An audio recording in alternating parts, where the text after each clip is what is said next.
Sculptors, Mr. Granlund here. I'm going to take you through how to do an armature for your imaginary creature using paper and tape. So to start off with, hopefully by this point, you have finished your worksheet where you're filling in the pictures of the animals that you're going to be using.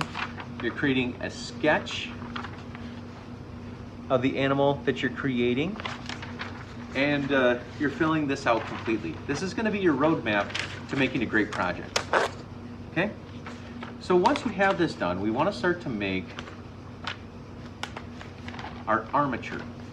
Now when we're using clay, we're going to use a burnout armature, which means that we're going to create kind of we're going to support the structure, and this will burn out in the kiln as the clay hardens around it to become bisque. All right, so to start off with, we're going to start with the body. And when you crumple this, you want to crumple it lightly. If you pack it together, you take all of these and you roll it really tight, your clay sculpture isn't going to be able to hold a pose. We want it to hold a pose. You know, there's a fancy Italian word for this, it's called contrapposto. But we want it to hold this interesting pose, so we want to crumple it lightly. Basically, it's going to make your project better. I don't want to completely wrap the thing in tape. Okay, just enough tape to hold its shape.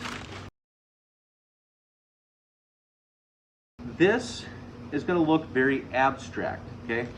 Which means it's just very generally the shape, okay? All we're trying to do is create parts that need to be supported to keep it from collapsing, okay? So as you're creating this and you're thinking about your pose, there might be things that don't need paper in it. For instance, if the legs are on the ground, you don't need to make paper legs, okay? Only if it needs to be supported and stand upright does it need to have some structure underneath.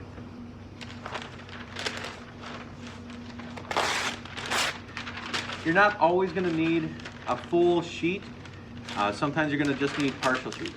When I'm making legs, I like to make a really long leg and then kind of fold it into a U shape.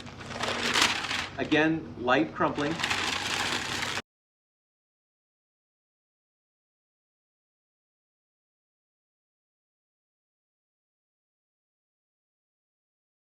So here's my legs, and now I'm going to start to bend them down.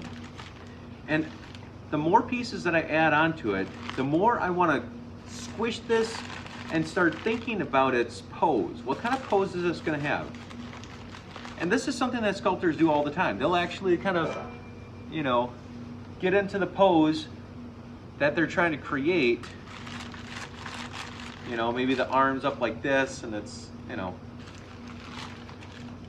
you're going to want to start to kind of crunch it and shape it into that pose as you're working on it. Okay? Put in some creases for the elbows and the knees. Twist the body. You know, maybe it's looking over its shoulder like that.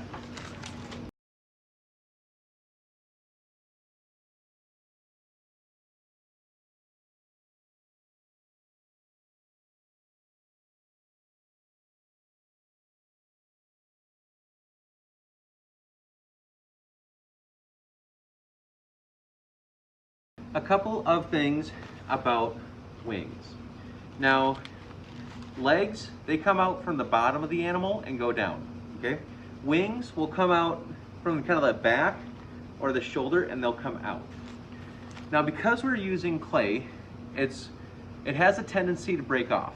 So, if you think about wings, if you put the wings all the way out, they're gonna break off when they dry, even if you have paper supporting it.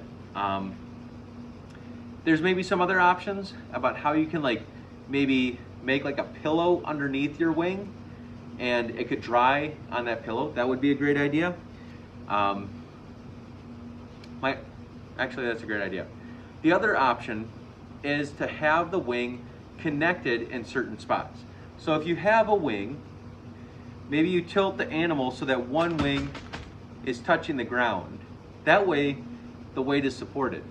And then the other wing, maybe it's not all the way out, maybe it's kind of back a little bit.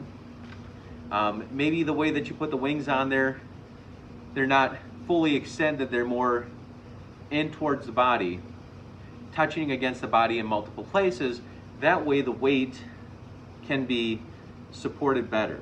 Okay, so especially with the wings or anything that kind of sticks out away from the body, you need to get pretty creative and think about ways that you can attach that long limb back to the sculpture. For instance, my creature has a long tail, so I'm going to look for a way to have it wrap back and maybe attach to the arm there so it's a little bit more secure.